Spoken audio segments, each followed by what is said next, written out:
What's up, True Crime World? You're here with Luminal on the Wall. I'm Becky. And I'm Bevy. And today's case is about a man who doesn't see his wife's underlying motive for greed to be a cause of harm to himself until it's too late. This is the case of Chad Entzel. Listener's discretion is advised.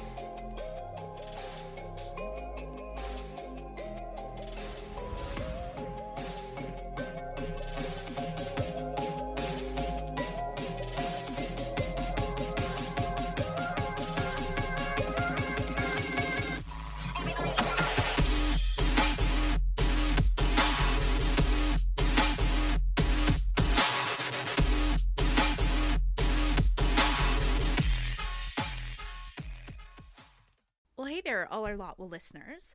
So, Bev and I have realized that we do a lot of chatting because we love each other. We want to know what's going on, and we like to bring that to all of our friends and family that listen. So, we're going to take this opportunity and we're going to formally invite everyone to our sisterhood. So, grab a coffee, grab a tea, grab a beer or wine, whatever time of day it is. Grab it, enjoy, and listen to our lives. So, hey, Bevy. Hey, Becky. How's it going? Super. Just super. Just super. Excellent. What's up? You know, nothing much. Been having a weird week at work. The teacher is gone on a little medical leave here. So it's just been me and the other EA, and we've just been, Getting killing wild. it. Getting wild. But, we're handling it pretty well. But it's been a busy couple days. So, I don't know. That's really what's going on. Had to take Chewy to the vet. That's her snake, for anyone who did not know. Yes. Yes, My poor little guy. I think he's going to be okay, but, had to take him to get a trachea swab, and the poor little angel didn't like it, but he's really a sweet snake and handles it well. Yeah, Bevy, I have to kind of chuckle to myself. You want to know why? Why? Because in no world would I sit there and be like, oh, what a sweet snake. It's just not a description I'd ever use with a snake. You know Chewy, though. I know Chewy. He's a sweetie. Sure. I know relative. Sure, he's a sweet snake. Yes. But it's just not how I would ever describe a snake. Ever. Well, if you owned one, you might. Yeah. They're very kind little sweeties. I just would never own a snake, so I therefore can't really call him sweet. I mean, he's kind of cute. Becky, he's insanely cute. For a snake. I'm going to jump across this table and strangle you. No, I can appreciate... If you continue to not be as nice as possible to my snake. Wow, okay. I'm going to blame this on the pregnancy. No. Because I said he was good for a snake. He's better than good. He's 15 years old. He's old. And he is nude color. All right. You want to know, I bet everyone wants to know how you actually came to get the snake. Probably no one gives a shit, but what? I think you want to tell people how you bought him for me. It is a kind of a funny story. It's great. Okay, I found him on Kijiji, first of all. Weird. I didn't even know that. Baby snake. Bev, one Christmas, literally said, I want a snake for Christmas. And my mom was like, hell to the fucking no. Yeah, because we all lived there as adults. Keep in mind, young adults at the time. I was 18. Yeah, I was 19. Maybe 20. Anyways, Bev wanted the snake. My mom thoroughly, was like, no, you are never getting a snake. Not under my roof. That classic, I'm scared. It's my house. Yeah, I'm laying down the law. That's right. So I decided, you know what? Mom doesn't want a snake, but Bev really wants one, so I'm just going to get her a snake for Christmas. Yeah, how could she say no? How could she be like, give back your Christmas present, Bev? Yeah, right? So I wanted to make my sister happy, so I went on Kijiji and found a cute little albino snake. Lavender corn snake. Mm-hmm. And he was just a baby, and I met the guy in the Peters parking lot. Oh my God. It was so like a little drug deal, but a snake it was deal. Like a little snake. And I was like, sweet. And it was in one of those clear plastic see-through food containers. Yeah. And he's like, here you go. Gave him $100 or something cheap. And then I brought him home, and Jamie was like, you actually got your sister's snake. Your mom's gonna kill you. Yeah, your mom's gonna lose it. So he was pretty precious then, and he's a great snake. I just don't like snakes all that much. He was so little that like he couldn't wrap around anything. No, he sat in the palm of my hand. Yeah, he was so little. His little tongue was like, yeah, so cute. You go. Yeah, that's the energy I need. Okay, right there it is. I just had to reminisce on his. He's just good for a snake. No, he is. I mean, all snakes are kind of creepy. Like when he twirls in your hair, you're like, I think I'm frozen. I'm panicking, and I don't want to say anything. And I say, hey, Bev, do you want him back? And you're like, okay. And I was like, thank God. I thought he was gonna eat my brain. Anyway, so Bev has a snake. Yeah, he's adorable, and he's all well. Yeah, he's all well. He's fine. And, had a little scare, though. But he's cute. I'll show you guys a photo of him, because he is rather adorable. Yeah, his coloring is very and his temperament unique. is very sweet. Like, truly. Anyone can hold him. Yeah. He's not going to hurt you. No. He did. We're like, no, he did bite Craig. Once. But honest mistake on his part. Yeah, I don't know if anyone knows, but like snakes don't have good vision. Like they see heat. And if he's in his feeding cage that I have, or like his little feeding box, and you go to reach your hand right at his face, like he might think you're food. And that's what he thought Craig was. Yeah, and corn snakes don't have big teeth, so Craig had like a tiny little triangle of dots, like it right near his thumb. It was like the cutest bite mark. Yeah, ever seen. But like obviously no blood was drawn. Like that's how little their teeth are. Yeah, it was just more like shock. Yeah, shock scare. But he legitimately thought Craig was his food. Yeah. So that is the reason he didn't like just maliciously attack him. He's not aggressive. No, he's not an aggressive snake. Like Bev said. Yeah. So anyways, good temperament. He's happy. Fantastic. And I'm happy. Everyone's happy. I'm happy that you're happy. Yeah. Yes. I don't know why I came to call him Chewy. Like his full name's Chewbacca, but we've always just called him Chewy. But I'm like, it kind of fits. Like he's kind of the color of gum, you know? Like bubble gum. Like bubble gum. So I don't know. Chewy, I think Chewy like his color kind of gets your guards down a little bit, because normally like when I see the orange corn snakes, like I don't know, like orange and black, it's a little more harsh. Don't know how I'd feel. Yeah, I mean his very like baby colors. Yeah. Soft. Like if I imagine him having a voice, he'd be like, "Hi guys. I'm Chewy." No way. Look at my scales. As I'm a like little bubblegum. side note, like I've seen his dick. Ew. This little thing that comes out. Like I don't know, it comes out sometimes. Like I'll be like, like I don't know, it's like a purpley like. Is it when you're touching him? Like when he's crawling on me sometimes, like I don't know, like it's like almost like he jizzes and then like has his little dick come out. I'm like, what the fuck? Haven't seen it in a while. Like I don't know what could cause that. If there's any like snake aficionado like listening, you could tell me. I don't really know. Here are questions after our sisterhood chat. Do snakes have dicks? Yeah, do they? Do they jizz like a human? Yeah. Or other animals. And just like, why would his dick come out in general when I'm holding him? Do they get aroused? Yes. These are the questions we need to know. Yes. But on that note, Becky, shall we get on with the case? Yes. Enough about snakes and their dicks. Let's do it. Let's do it. Okay.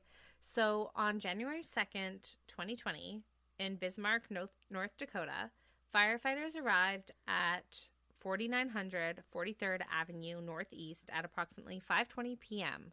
They were responding to a 911 call that was made reporting a house fire. And when the emergency services arrived, they expected to see a home engulfed in flames, smoke billowing out, but to all of the emergency responders' surprise, the scene that they came upon seemed rather tame compared to what they had been expecting based on the call that they had received. Upon entering the home, the firefighters extinguished the smallest smoldering fire in the basement. And the majority of the house seemed to be in rather good condition despite all the soot from the smoke. And while the fire department was managing the scene, police had 41-year-old Nikki Entzel in the back of their squad car. She was the person who made the frantic 911 call, and she just so happened to live at the residence as well. During the call to 911, Nikki explained to the dispatch that she was there checking on her husband, Chad Entzel. She said she hadn't seen him for a couple of days. And on top of that, Chad's work had sent her a text saying that he hadn't come in that day either. So that's when she decided that after work she would go check in on him. When she got there, the home looked fairly normal from the outside. However, when she did try to get inside, the smoke was overwhelming and forced her to retreat. And that's when she immediately called 911. As I think most people would. Yeah, of course. Pretty darn concerning. And maybe with all the smoke, she thought the fire was potentially worse than it was. Who knows? Because, as we've already said, it was just this small smoldering fire in the basement. But it could have tricked her with the amount of smoke that was present, right? Yeah, I mean, like, we know how much smoke can be produced with minor incidences, right, Beverly? Yes. Yes. Yes, we do. Yes. And while Nikki was in the squad car, she did seem to be a little emotionally detached while she reiterated this story that she had said to the 911 operators to the police. Right, which is actually really interesting that she was so, like, emotionally detached, Bev, because in the 911 call, she actually is, like, frantic and screaming and, like, as, like, many people might be if their house was on fire. Yeah, of course. So it's kind of like a weird juxtaposition to be Yeah. like, she was so frantic to now she's emotionally detached. Yeah. Explaining it all over again. Seems odd. Okay. So now we're going to go back to the firefighters that were in the home. They had been combing through what remained from the fire, and they stumbled upon a tragic and quite shocking discovery. Any guesses to our listeners? I'll give you a moment to just... Say it out loud. Yeah, say it out loud to yourselves. Not that we know what you're saying. But either way, you are correct, because I could almost assume that all of you said this. A dead body. Yes. Was in the bedroom at the back of the house. And the man was identified as Chad Entzel, Nikki's husband. Now, a little bit about Chad. He was born on March 31st of 1977 in Halliday, North Dakota. And Chad was a beloved community figure. He was known for his active lifestyle. He coached a Little League. He participated in bowling, darts, and stock car racing. During the daytime, he was a heavy equipment operator for Midwest Industrial Supply. And overall, Chad was a hardworking family man. He and his wife, Nikki Entzel, had married in 2016 after meeting at a racetrack the year prior. And Nikki ran a home-based bakery called Nikki's Savory Sweets and worked as a transportation clerk for U.S. Foods. And together, they had blended their lives. Nikki brought with her 2 sons, Marcus and Christopher, that she had had from a previous relationship, and Chad had a daughter from his own past relationship. And from the outside, it seemed that Chad and Nikki were living the dream. Both successful in their own right, both having children of their own, and they're just coming together to make this beautiful blended family, as we've kind of said. So that's why it was weird that early in the investigation, the whole scene began to look pretty suspicious. Yeah, how could...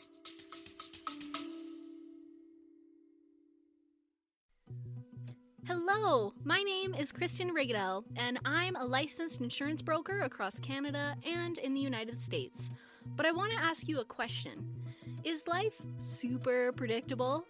No, there's always going to be curveballs in life, but there's 2 things that I can guarantee you. 1, we're all going to have to pay taxes, and 2, we're all going to die. I know, it's morbid, right? But it's true. And that's where life insurance comes in. Life insurance is a selfless act. At the end of the day, it's meant for your loved ones in the event you were to pass away unexpectedly.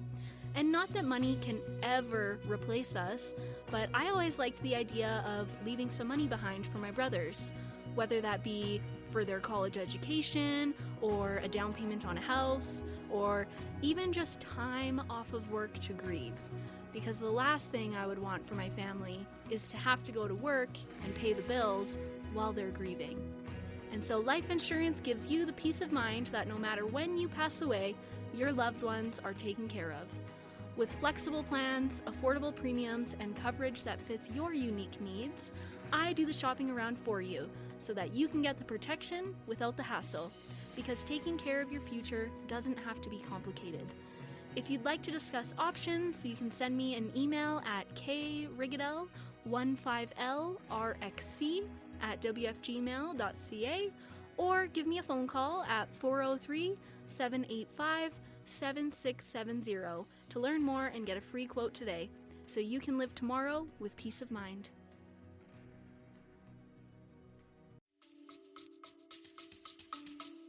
Loving, family, hardworking man be found dead in his home. Yeah, and being burned, right? Like, obviously, if someone dies by suicide, it would be hard to initiate a fire thereafter. Yep. So, I mean, it's not impossible, but I think that my first assumption is that, you know, maybe someone tried to cover up the body and a murder that occurred, right? Exactly. So the first thing that automatically stood out to the investigating officer was that Chad was found lying naked on the bedroom floor with a shotgun on the nearby bed. Right. And as we've discussed in previous podcasts, there's a very low likelihood that people are naked while committing suicide. So, you know, oddly enough, Becky, if we have talked about that, I don't remember it. Is this like a statistic or something where people just aren't found naked? I mean, like, I can see how there's validity to that statement, but I don't remember talking about this. Is this like a real thing? Yeah. It's not very common for people to commit suicide while naked. Interesting. Yeah, like, it's not like it doesn't happen. It's just not that common. Right. So the fact that he is lying naked on the bedroom floor is kind of like, obviously with the shotgun being there, it's almost like a suicide setup, right? Like, it does seem that way, at least. So you're like, oh, if it was suicide, like, it'd be weird that he would be naked. Mm-hmm. Yeah. There was also a propane heater in the room near Chad's body, and whiskey bottles were scattered all around the room, which led initial responders to suspect a possible tragic accident involving alcohol and a possible malfunctioning heater. And what kind of sucked was that after a closer examination, even more questions were raised about what happened in the last moments of Chad's life, because he had also been shot twice. One wound was to his face and the other to his back. So at least this confirms their suspicions that this was not an accident or a suicide. And on top of that, the shotgun was too far from his body to really support a plausible suicide scenario. Right. Like, if he had committed suicide, the gun would have been, like, close to his body, on him, something like that, but it was, like, out of reach type deal. Exactly, which is why they probably believe that somebody else was there and inflicted these shotgun wounds to him. Yeah. Now, amongst the wreckage, only one spent shotgun shell was recovered. And they also found the pebbles from the shotgun shells embedded into the wall near the head of the bed.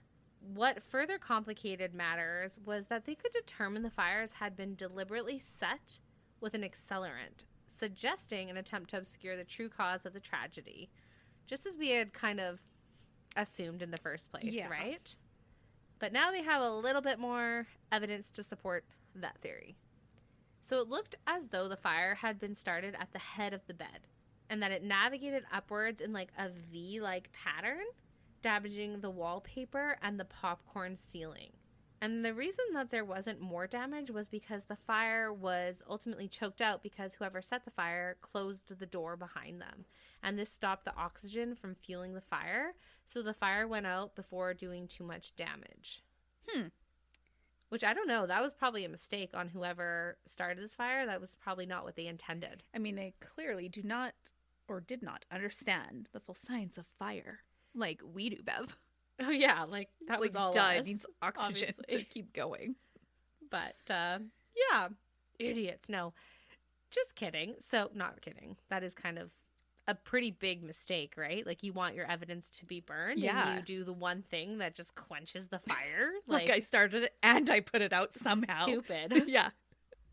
So, either way, this is obviously now a homicide, and investigators start looking at Chad's activities in the days leading up to his discovery. And what they were able to conclude is that December 30th of 2019 marked the last confirmed sighting of Chad being alive. Security footage at a bowling alley confirmed he was attending his bowling league. And it was the next day that Chad did not show up for work. And what's interesting is that the day that Chad did not show up for work, Nikki had actually called his employer, reporting that he was under the weather with the flu and that he would not be showing up. But by January 2nd, after the holiday, Chad was still MIA at work, and Chad's coworkers actually called police and advised them he had not come into work or called them to let them know he would be away, and so they wanted a welfare check done. And by the time the police got to the Entzel residence, it was around 1:20 p.m., and no one had answered the door, and they found no signs of a disturbance, so they ultimately left the scene. So that means they didn't notice any fire or smoke billowing out of the house either. Yeah, not at that time. And at the scene, Nikki told officers that she was not staying in the house recently because of a broken furnace. I mean, January is not the time you want a broken furnace, Yeah, is it? especially in North Dakota. That's right. It was a pretty chilly time of the year. And she also made note to the officers that apparently Chad was a real nasty drunk, and she said that he was abusive towards her when he drank, so she wasn't really feeling safe in the home either. She went as far as to show officers photos of the injuries that she had received at the hands of Chad, purportedly documenting this abuse. So Nikki disclosed at that point that she had been staying at the Staybridge Suites, a motel nearby. Right.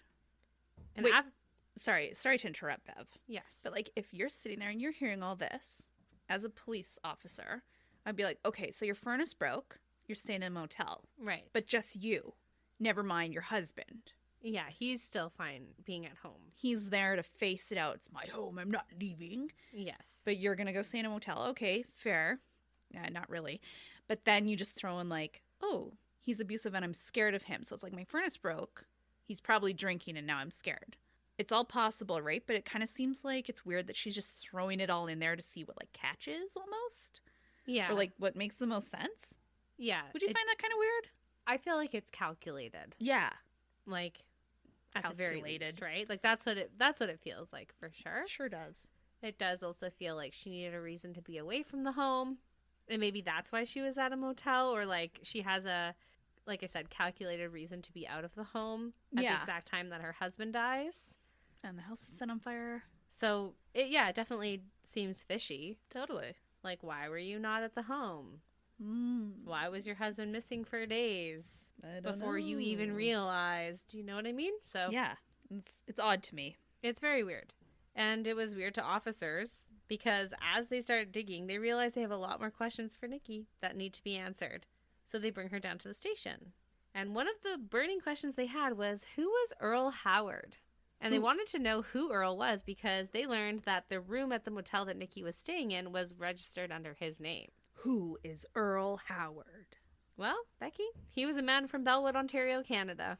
And Nikki explained to the officers that they were just friends. He was helping her leave this abusive relationship and that she was planning on moving to Texas to get away from Chad and start fresh, and that she even had job interviews lined up. But you see, by the time the detectives were asking Nikki these questions, they actually already had most of the answers because they were digging into her shit. Yeah. And they figured out the depths of Earl's and Nikki's relationship prior to asking her. And what they found was that Nikki and Earl had started speaking online and developed a romantic relationship. And eventually, Earl came down from Ontario. They met up at the Mall of America, and that's when their physical relationship started. The police were very well aware that they had been romantically involved for well over a year. But they kind of just let Nikki keep talking. And as she continued to speak with the investigators, they found that her story was all over the place.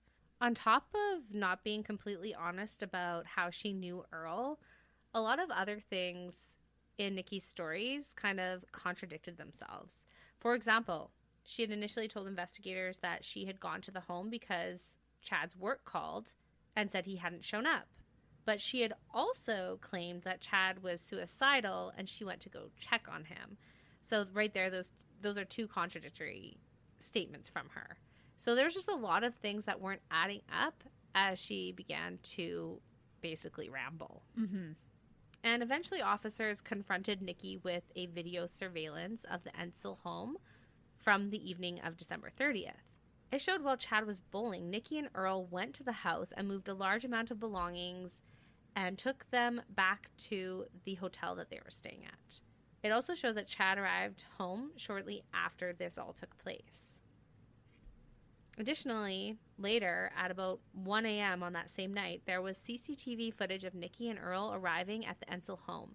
The home's locking system recorded the door being unlocked and opened, and it was unlocked and locked again around 3 a.m. Although the home normally had camera surveillance, the police were able to determine that the cameras had been deactivated by Nikki.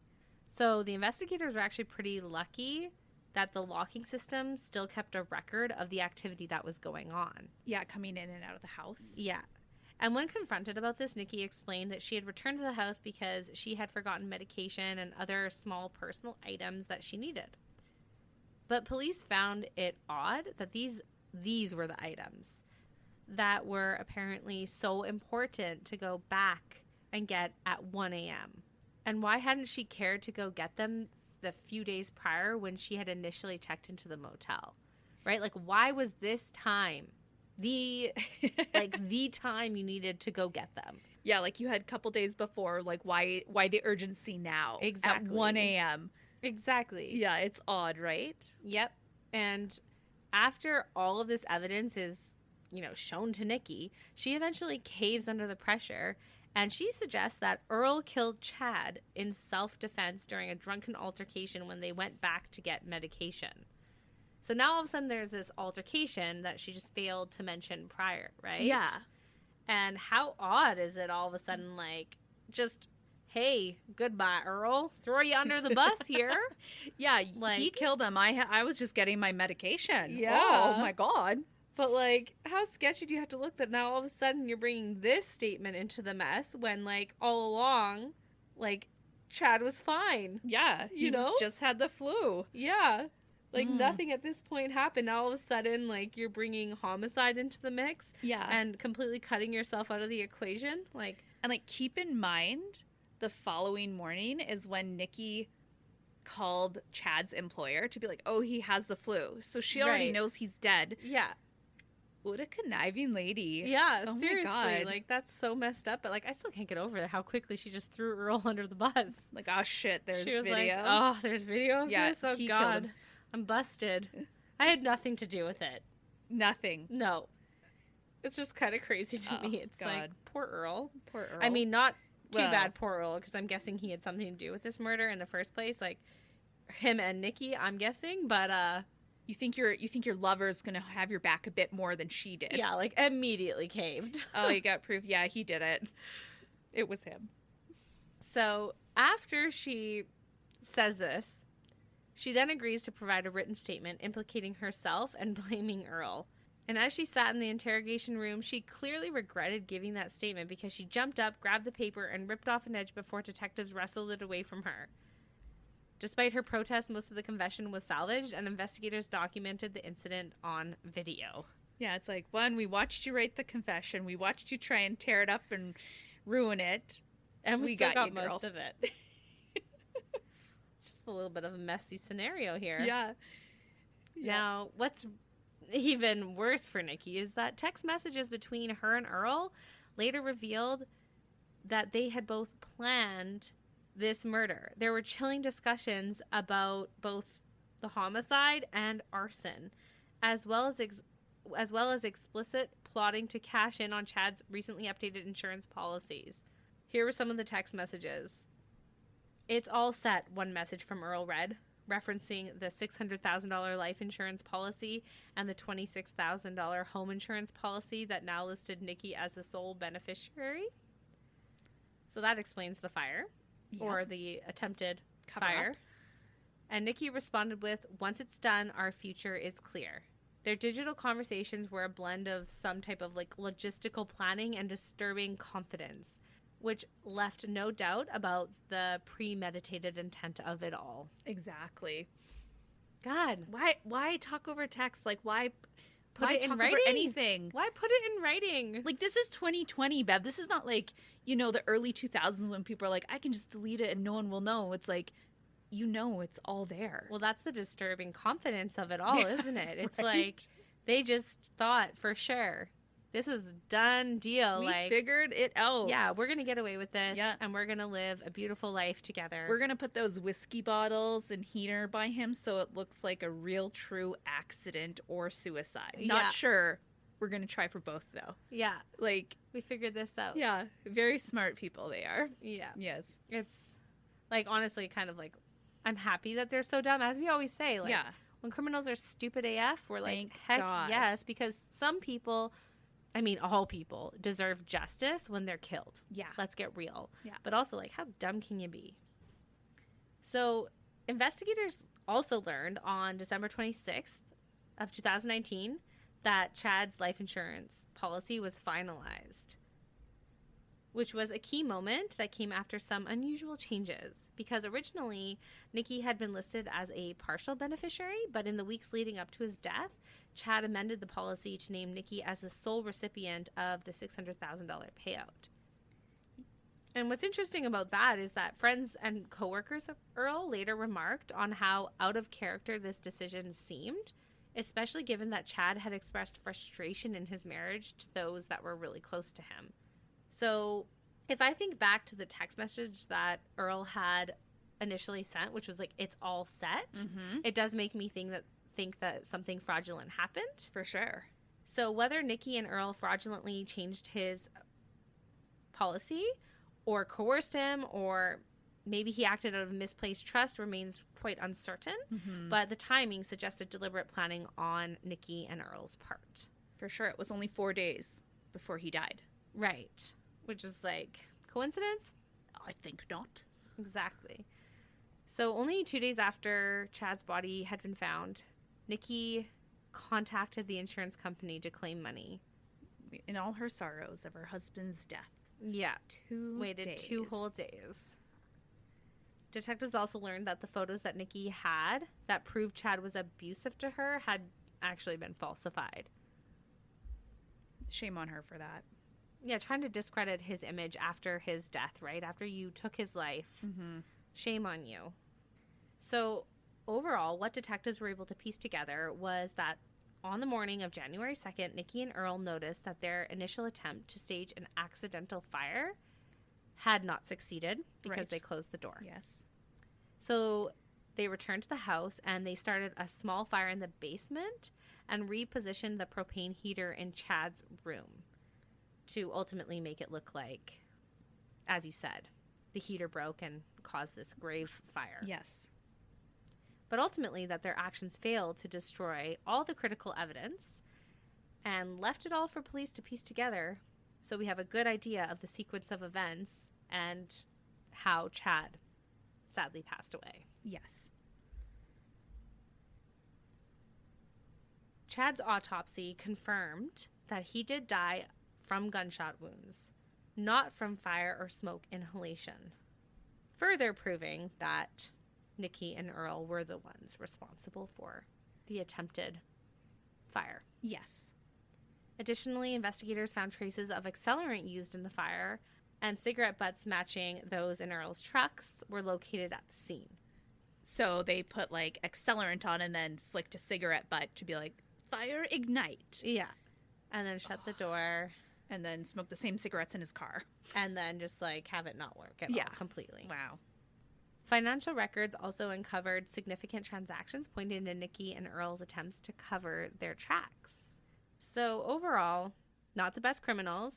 They left a boatload of evidence, and with all of the evidence that was found and dug up by the investigators, Nikki was arrested on January 8th, mere days after Chad's body was found. And a warrant was issued for Earl Howard, who had fled to Port Huron, Michigan, near the Ontario border. He was trying to get back to Canada. Yeah. Not that they couldn't extradite him from Canada, though, right? Oh, yeah. No, Like, they definitely could have. But he's like, I need to go home.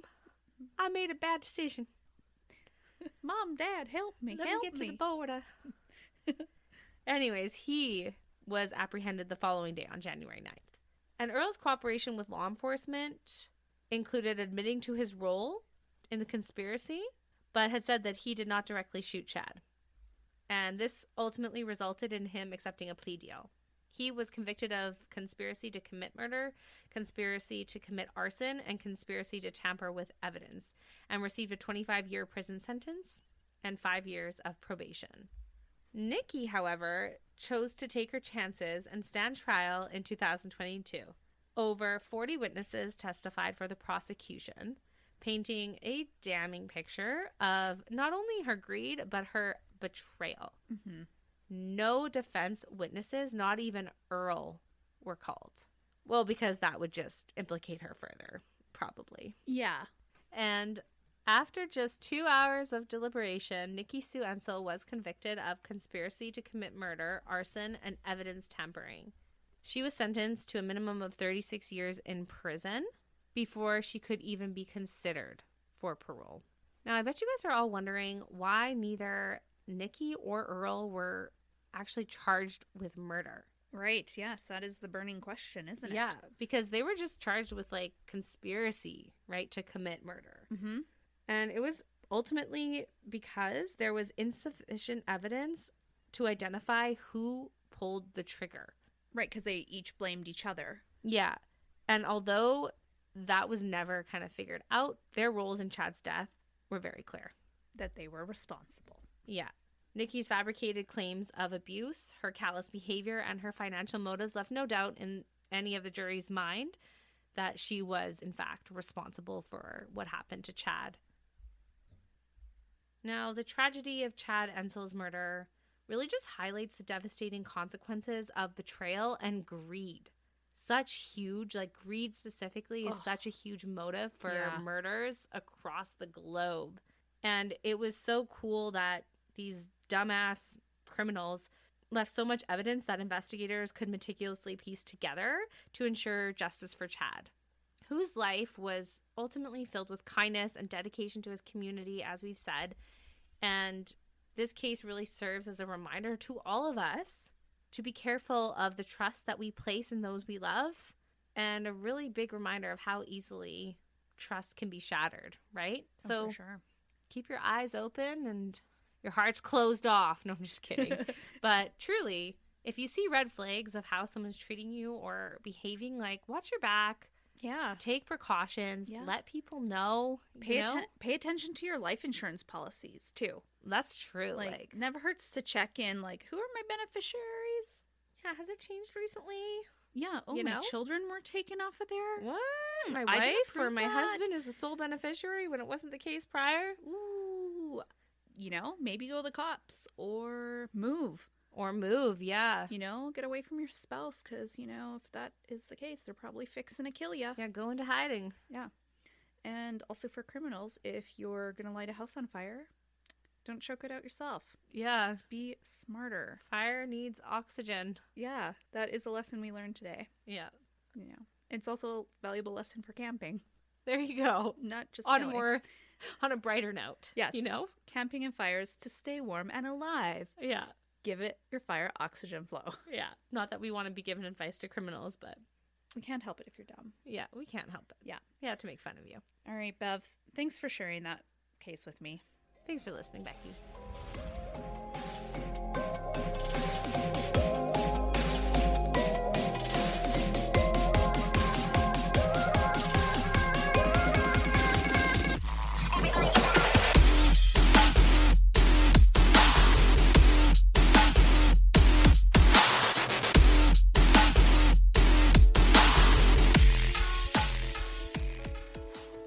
And just your weekly reminder to download our weekly episodes, follow us on Spotify or Apple Music or whatever streaming platform you listen to us on, and give us a follow on our social medias.